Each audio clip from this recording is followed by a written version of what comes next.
Hello aspirants, இந்த வீடியோவில் வந்து நம்ம சிம்பிளிஃபிகேஷன் சம் பற்றி பார்க்க போகிறோம். இது வந்து ஒரு டிஎன்பிஎஸ்சி எக்ஸாமில் கேட்ட ஒரு முக்கியமான ஒரு problem. X square minus 1 divided by x plus 1 கொடுத்துருக்காங்க, ஈக்குவல் டு 4 அப்படின்னு கொடுத்துட்டாங்க. இப்போ எக்ஸோட மதிப்பு என்ன அப்படின்னு நம்மளுக்கு கேட்டிருக்காங்க. இது வந்து ஒரு ஈஸியான மெத்தட் தான். நம்ம ஃபார்முலா தெரிஞ்சால் ஈஸியாக அதை அட்டன் பண்ணிடலாம். ஒரு ஃபார்முலா இருக்குல்ல, a square minus b square equal to a plus b into a minus b அப்படின்னு ஒரு ஃபார்முலா இருக்குல்ல, இந்த ஃபார்முலா வச்சு தான் நம்ம யூஸ் பண்ண போகிறோம். பார்த்தீங்கன்னா எக்ஸ் ஸ்கொயர் மைனஸ் 1 இது எப்படி நம்ம எக்ஸ்பேண்ட் பண்ணி எழுதலான்னு பாருங்கள். X square minus 1 by x plus 1 இது எப்படி எக்ஸ்பேண்ட் பண்ணி எழுதலான்னு பார்த்தீங்கன்னா x plus 1 into x minus 1 divided by x plus 1 equal to என்ன கொடுத்துருக்காங்க, 4ன்னு நம்மளுக்கு கொடுத்துட்டாங்க. சரியா, இதை நம்ம எப்படி சேஞ்ச் பண்ணலாம் அப்படின்னு பார்த்தீங்கன்னா எக்ஸ் ப்ளஸ் 1 ரெண்டுமே மேலேயும் கீழேயும் இருக்குது. ஸோ ரெண்டுத்தையும் கேன்சல் பண்ணிடுறோம். கேன்சல் பண்ணால் நம்மளுக்கு என்ன ஆன்சர் வரும் இங்கே அப்படின்னு பாருங்கள், எக்ஸ் மைனஸ் 1 ஈக்குவல் டு 4 அப்படின்னு ஆன்சர் வரும். சரிங்களா, அப்போ எக்ஸ் இஸ் ஈக்குவல் டு என்ன வரும், இந்த 1 அந்த பக்கம் கொண்டு போயிடுங்க, 4 + 1 வரும். 4 + 1 ஈக்குவல் டு 5 அப்படின்னு வரும். எக்ஸ் இஸ் ஈக்குவல் டு 5 அப்படின்றது தான் இந்த சம்முக்கான ஆன்சர். இந்த ஃபார்முலா தெரிஞ்சிருந்தால் இந்த சம்மை ஈஸியாக நம்ம போட்டுடலாம். நெக்ஸ்ட்டு சம்மில் என்ன கொடுத்துருக்காங்கன்னு பாருங்கள், root of 2 power n equal to 64 அப்படின்னு கொடுத்துட்டாங்க. சரியா, இப்போ நம்ம என்ன கேட்டிருக்காங்கன்னா n ஈக்குவல் டு என்ன அப்படின்னு கேட்டிருக்காங்க. இதுதான் நமக்கு பார்க்க போகிறோம்.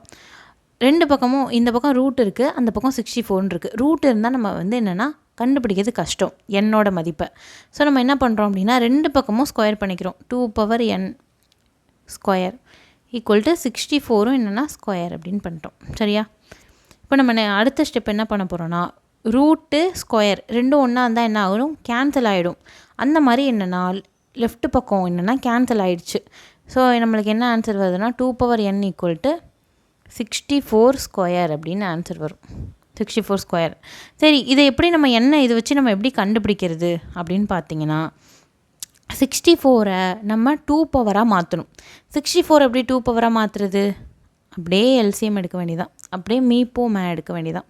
64 பண்ணுங்கள், 2ஆல் பண்ணால் 32, திரும்ப 2ஆல் பண்ணால் 16, 2ஆல் பண்ணால் என்ன வரும் 8, 2ஆல் பண்ணால் 4, திரும்ப 2ஆல் பண்ணால் 1 அப்படின்னு வரும். சரியா, சரி, 2ஆல் பண்ணால் 2 வரும், திரும்ப இன்னொரு தடவை 2 போட்டால் 1 வரும். அப்படின்னா என்ன வரும், 1 2 3 4 5 6 டைம் போடணும். 2 power n equal to 2 power 6, வெளில ஒரு ஸ்கொயர் இருக்குது. சரியா, இப்போ வந்து என்ன பண்ணலாம், ரெண்டு பக்கமும் 2 பவரில் தான் இருக்குது. இது மாதிரி இருந்தால் என்ன பண்ணலாம் அப்படின்னா மேலே இருக்க பவர் ரெண்டுமே சேமாக இருக்கும் அப்படின்னு அர்த்தம்.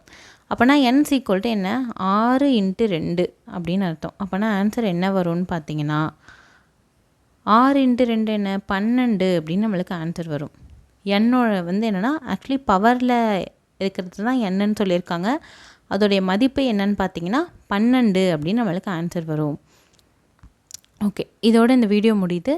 தேங்க்யூ.